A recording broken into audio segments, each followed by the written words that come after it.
Ilusat kevadpäeva, armsad valgusolendid ja tere tulemast Valguse kanalile. Mina olen Kaia-Liis Reinut ja kõigi suureks rõõmuks on meiega taas Toomas. Nii et Toomas räägib meile, mis huvitavat on vahepeal toimunud ja ma annangi sõna sulle. Jah, Toomas räägib teile juba hommikul kõik unejutud ära, nii et saate rahulikult magama minna. Nagu ühes kohas oli kirjas, et päevane uni mitte üksi ei paranda tervist, vaid ka lühendab tööpäeva. Just. Ja selliseid asju. Ja tahtsin rääkida esimese uudisena, mis on puhtalt isiklik uudis, aga ma usun, et see võib juhtuda ka kellegi teisega.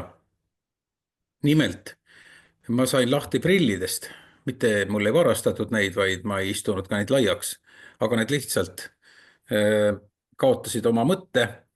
Ma pean silma, need on mul niisugused, kuidas öelda, lugemisprillid, aga need, millega ma enne vaatasin kaugele, neid mul ei ole enam vaja, sest ma näen paremini ilma nendeta.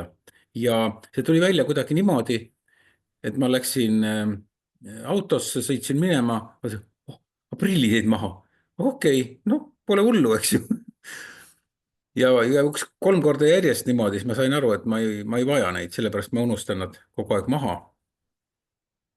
Ja siis nüüd ma olengi praegust arvuti taga, ma olen prillidega, ja loen prillidega ja nii edasi, aga muidu toimetan juba ilma. See on üks uudis, aga see on jällegi seoses sellega, et me oleme juba 37 meetri peal kõrguses, sageduses ja meil valmib üsna kiiresti ka DNA 3. ring. Nii et siin asjad hakkavad niimoodi mängima, kuidas kellelgi, eks ju. Kellelgi hakkavad näiteks rina peale karvad kasvama, kes kunagi seda ei ole kogenud. Ära ütle. Meil on kõik vahendid poes müügil, eks ju. No nii, kuid mitte sellest ei tahtnud ma täna rääkida. Ja siis, mis veel on uudist? Meile saabusid uued parasiidid. Nii nunnu. Seekord on tegu siis, ma ei ole veel nendel koduvisiidil käinud, eelmistel käisin kusjuures. Ja delegeerisin ennast nende sinna, kus neid valmistatakse. Neid valmistatakse sõna otseses mõttes, suured tehased, aga sellest ma olen enne rääkinud, kus ma käisin ühel planeedil neid üle kirjutamas ja nüüd ma tegin seda uuesti. Ja sattusin sellisesse troopilisse paradiisi, või nii võib öelda, et see oli nagu täiesti fantastiline. Aga jah, seal neil tehased olid ja siis üle kirjutatud nad said, aga maastik oli tõesti selline iga eestlase unistus, ütleme nii. Võib-olla mitte iga eestlase, aga enamiku eestlaste unistus selline, elada sellises palmi all seal kuskil. Ja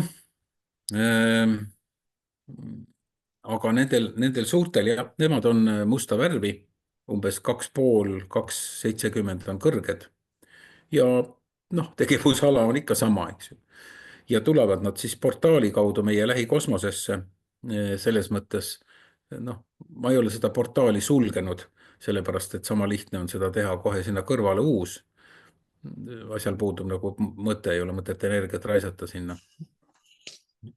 Ja siis oli vahepeal, aga ma saan aru ka, miks need uued jälle tulevad, sest kogu aeg see rotatsioon käib. Ma ei tea, miks nad ei võiks vanu edasi toota, ei oska öelda.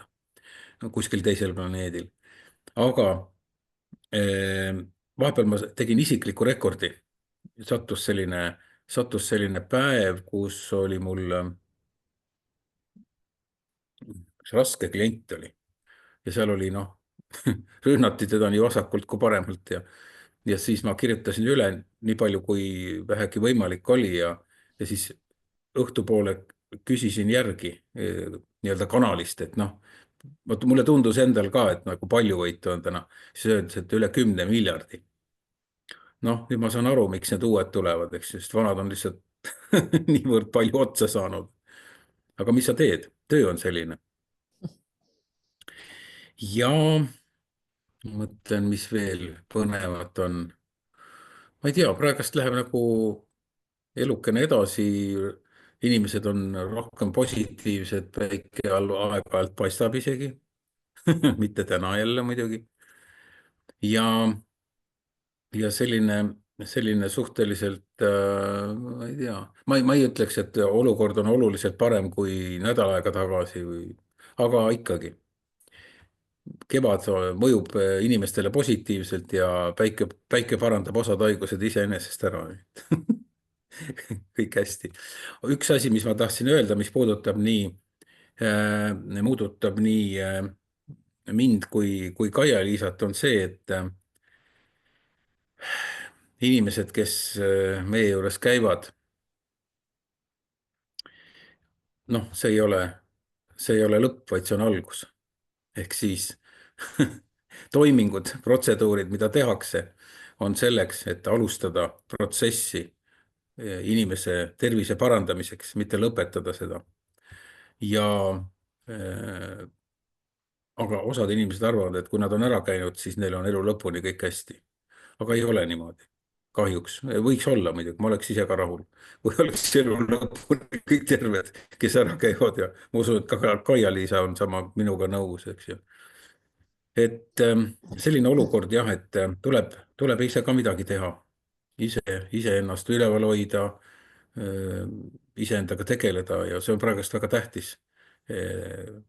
Saada endale nii-öelda läbi meditatsioonide sisemist rahu, võib-olla loobuda mõnest asjast, kas või ajutiselt, ei midagi müstilist, eks ju. Aga lihtsalt istud, nagu ütleb Lauri Jürgenson, et jääte käte peale istuma, siis ongi niimoodi, et siis toimu eriti midagi. Et sihukene väikene video täna tuli ja sellised uudised on ja soovin kõigile ilusat kevade jätku ja rohkem nõudke päikest. Nõudke, see on põhiõigus meil ju. Põhiseaduses kirjas, et meil on päike. Vot nii. Väga hea. Aitäh sulle, Toomas, ja kohtume taas Valguse kanalil. Igal juhul.